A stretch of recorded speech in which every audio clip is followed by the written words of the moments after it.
Hello, everybody out there in Twitch and YouTube world. We are back again with, I think me and Mike can agree, is probably our favorite episode of the season. Yeah. Like, No, this was really good. they have it unbelievably nailed down what they want this show to be. So I'm very happy with it. I just I can't say enough again. This feels like I'm watching not a Disney Plus show, but like a cable TV show that they're putting out on Disney Plus. It's weird to say that those feel different because technically they're not. But this feels more like a normal cable broadcast TV show than the rest of them have. This is like an ABC sitcom that would have aired on like Thursday nights. Yes, it's fantastic. And here's the best part. Now, whenever I look up panels from John Byrne's run of She-Hulk, I hear Tatiana Maslany as like your voice. Yeah, pretty much. And like that's like how I've always been with basically everyone for the animated series whenever I read Batman comics. But yeah, it's just like the show is fully aware that it's corny, and I love it. It is not trying to be something else. So anyone that is still pissed about this just needs to get over it. Mm-hmm. And I love how they're totally aware of that this is how it's going to be. Because they're just like, oh, everybody's happy to see Wong again. It's like having Twitter armor for the week. Remember, guys, Jennifer Walters was the first Marvel character to break the fourth wall.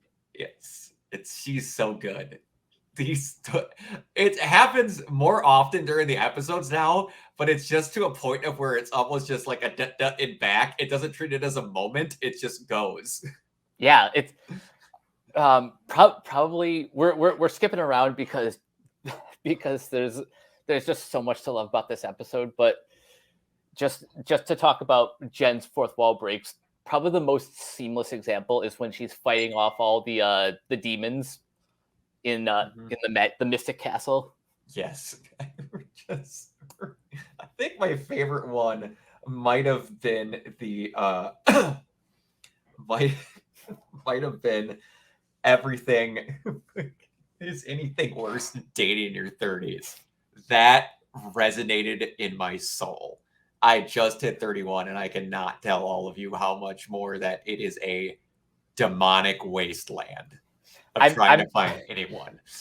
I'm turning 30 next month, and I'm terrified that that's going to be just the future.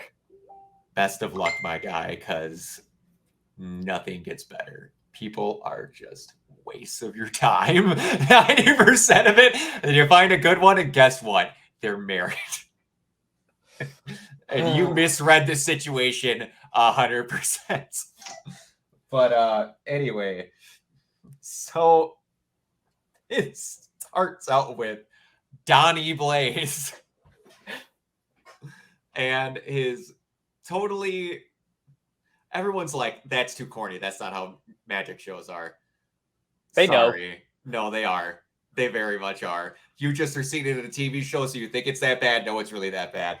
And I just love how, like, we always think we're going to get different representations of who they're representing. Like last time they were representing the human. Now this time they're technically representing both. Just who is the proper misuse. And this felt like a Monster of the Week episode in the middle of it. And it's like, do they need to have 9 episodes? This technically, like, we got introduced to what's going to be the main plot last week, and then this gets put in. Legitimately solves nothing, but I would have been upset if we didn't have it. Same. This is where your proper, not filler, but spacer is what I like to call it. You don't need to be on plot all the time. Yeah, this is just like a day in the life of Jennifer Walters. Yes, but you need to have some of those every now and then. Where it's just like, even these shows that are, like I said, were no filler and they were perfect, still had moments where they weren't smashing the plot down your throat at all points. But there was, when I heard, I'm a wrestling fan. I'm not as close to it as I used to be, but I used to be hardcore into it, watched it every week, every Monday and Friday. And there's a wrestler who is known for being the most uncharismatic human to ever walk the face of the earth, and it's David Otunga. And he was the very first guy that Jen meets and talks about benching 600 pounds. That's him. That's him. When I heard he got cast in She-Hulk, I was like, this dude is the most unsympathetic, most uncharismatic douchebag that is ever. Like, he did not work at WWE. And then they put him as a color commentator for the matches. He was like, oh boy, you got a hold of that one. That was watching him on commentary. Then I was like, he got cast in She-Hulk? Like, what? I'm like, if he has a feature role in an episode, that's going to fall apart fast. They used him perfectly for legitimately 10 seconds as a douchebag. It was perfect. Anybody who remembers Nexus and David Otunga, if you want to fight me on him having charisma, this is the best thing he's ever done and will ever do. Come at me, comment section. I'll fight you all day long. But, yeah, I love how Jen was so nervous. She's just like, just use She-Hulk to get dates. She's like, I don't want to because it's not going to feel good. And then it legitimately works exactly that way. I will admit that as like a subplot is a bit on the predictable side, because it's like it's like Spider-Man versus Peter Parker. Yes, exactly. But the weird part is Peter gets that in the opposite way with two different people. Mary Jane ends up liking Peter Parker, but isn't the hugest fan of everything that Spider-Man gets into. Then you get Black Cat, who only likes Spider-Man and then freaks out when he's barely legally old enough to have sex with when she finds out he's Peter Parker.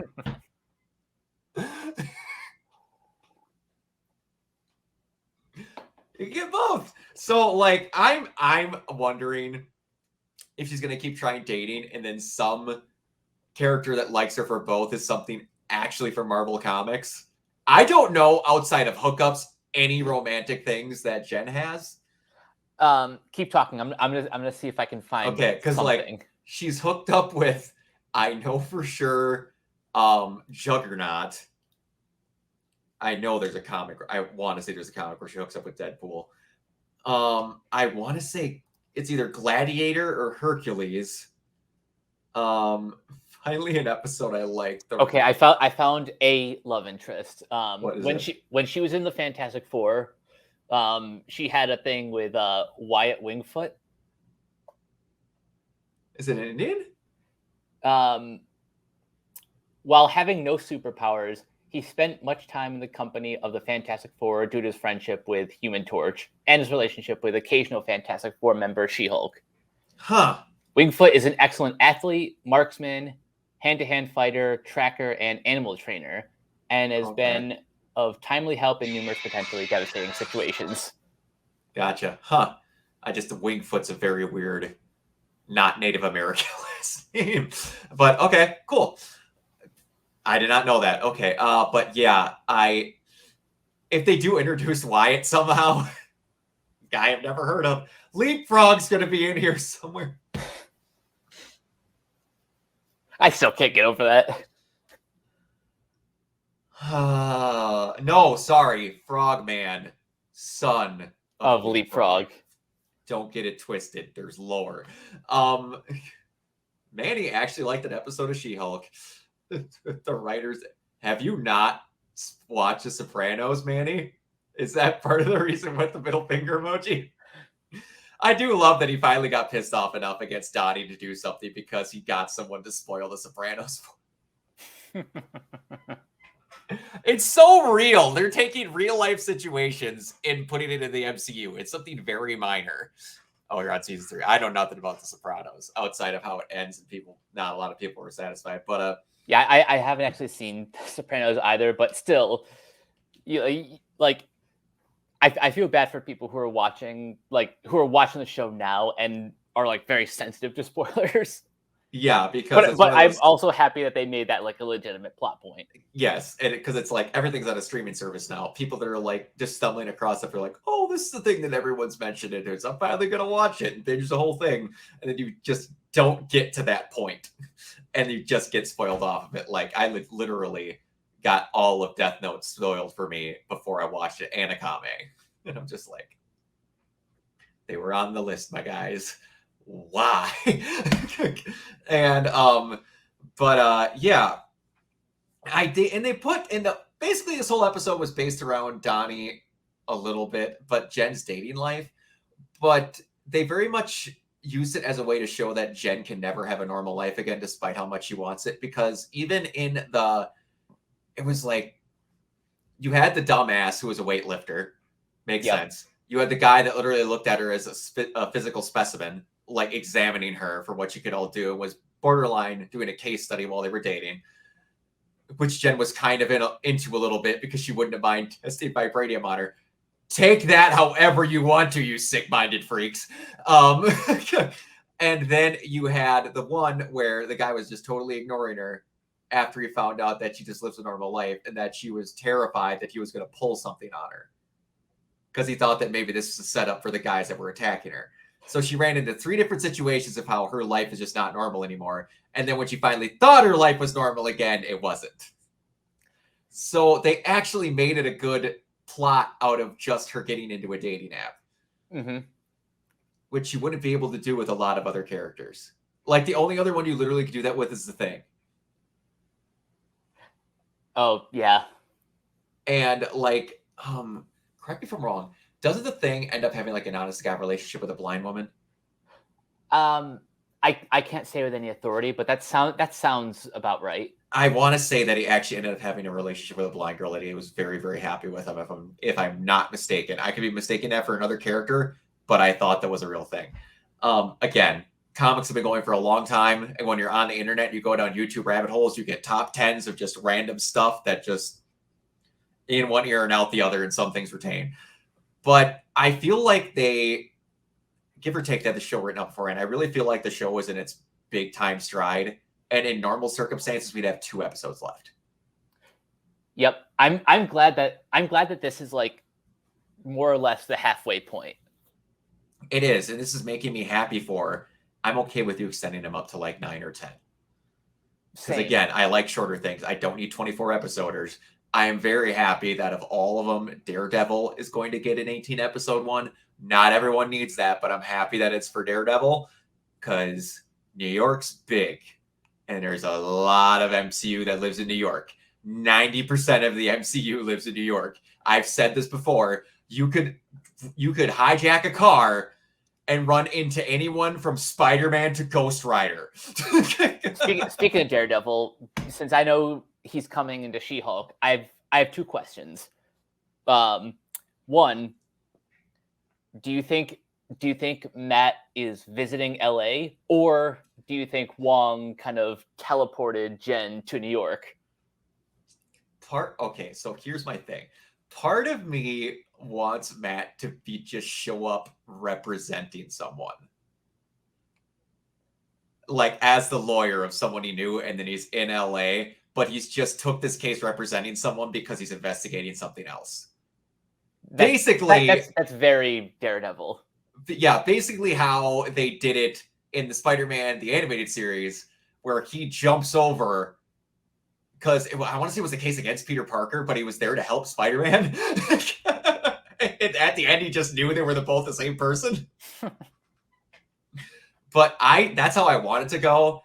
I'm very okay with Wong being a reoccurring character, but now that like Wong's kind of arc of stuff, I like that. That's another thing. It's very well written.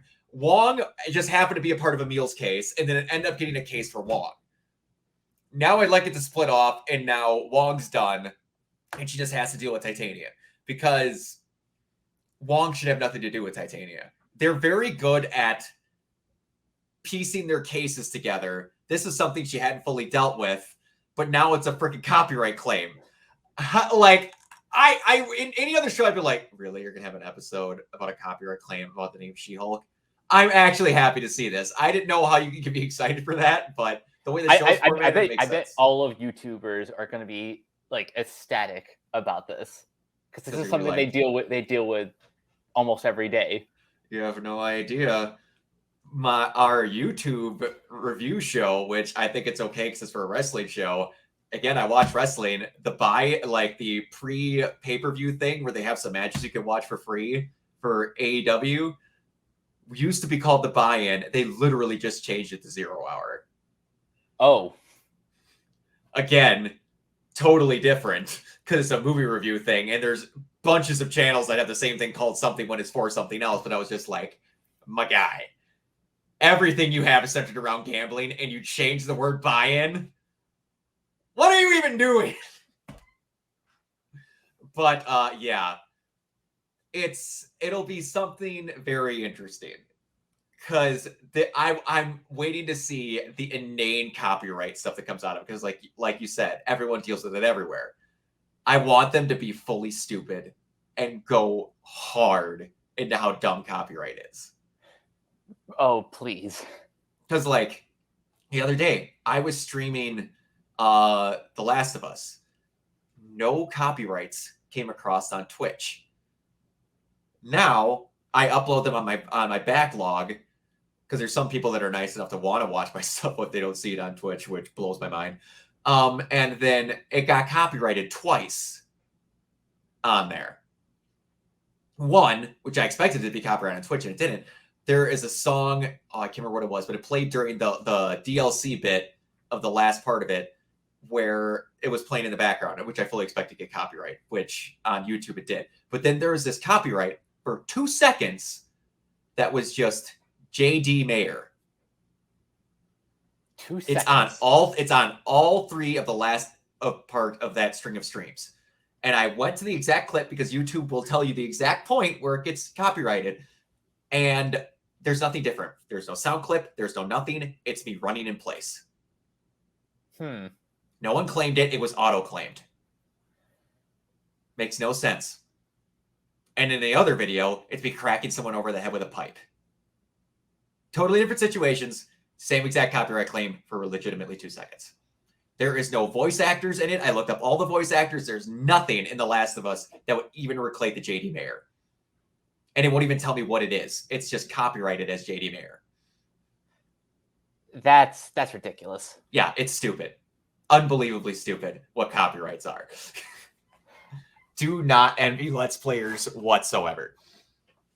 But yeah, this is quickly becoming my favorite Marvel show. There's one thing we haven't mentioned yet.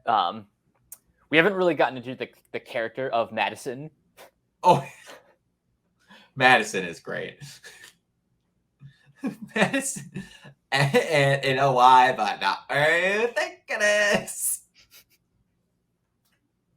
I didn't think she would become a recurring character, and I do love how they just use up every single thing that they have from every episode. They waste nothing at all. Exactly.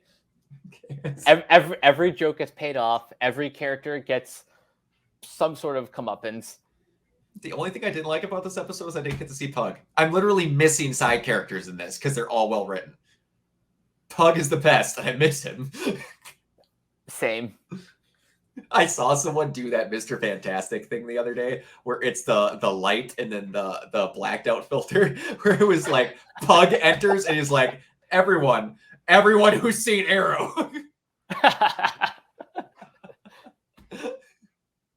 I hope that guy gets more roles after this. He's really good.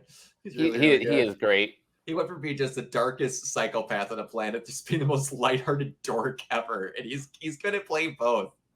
Oh man. One more thing. Speaking of jokes that get paid off, Jen's dad is the best. They're so good at doing families now. They've knocked it out of the park 2 times in a row, and they're so different. He's just like, you didn't call the police? And again, because some people are just like that, which I live in northern Wisconsin, and there's a whole lot of we don't call 911 signs around here. But you didn't call the police? And it's just like that. He's like, don't worry. If they do come here, you'll actually get to use that shovel. He goes, all right, fine.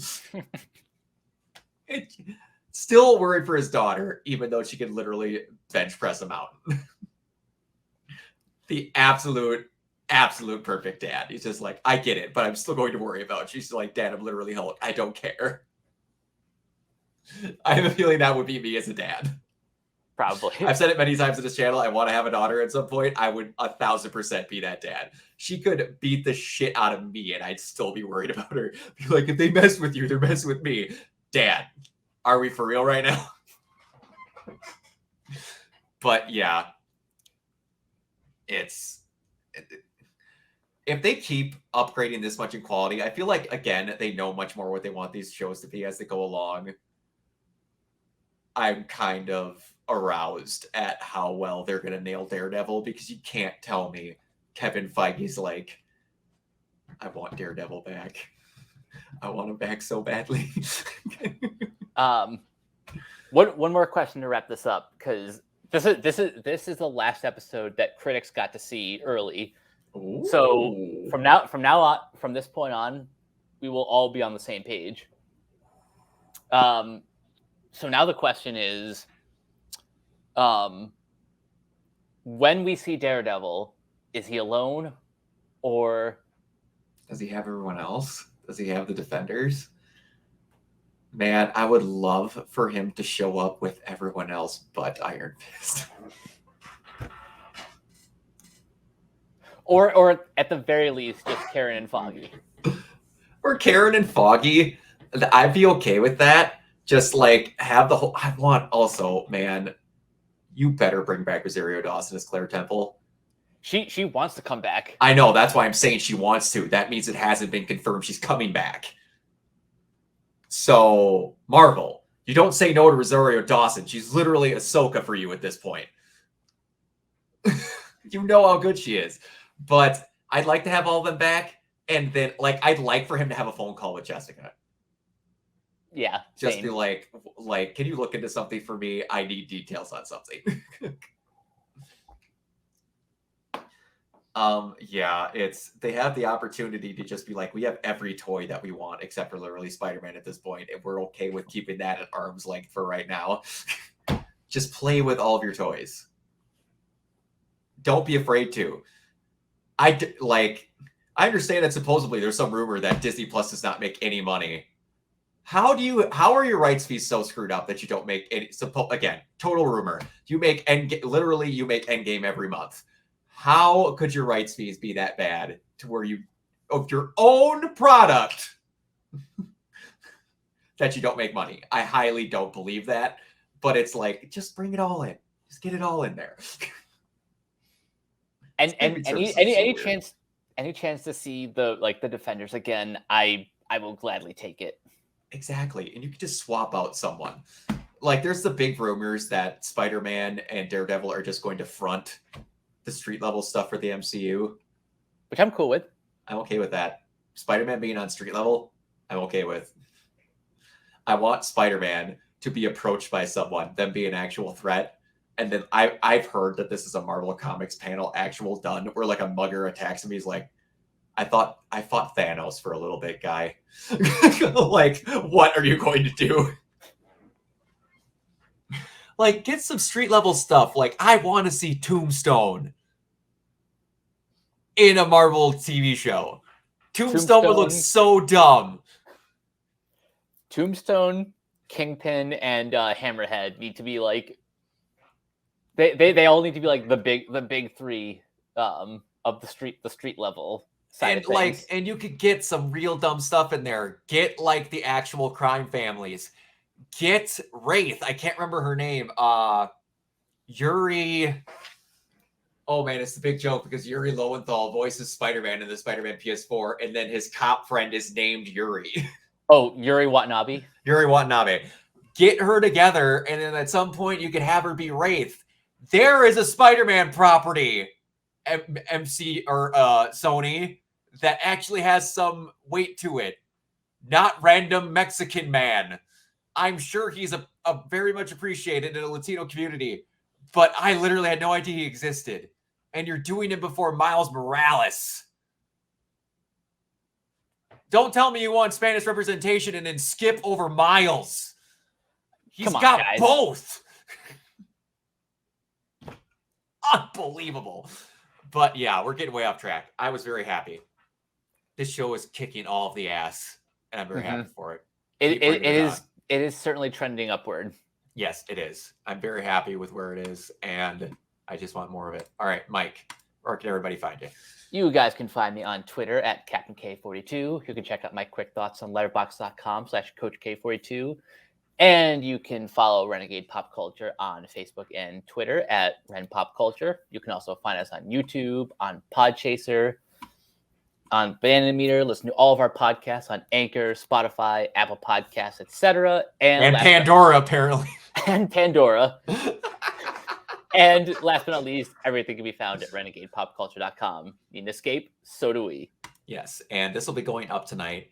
I know I said for a while that I was going to try and sneak some streams in this week, but with my buddy being over, the one night we got to bed early, and I was like, I'm going to try staying up and streaming.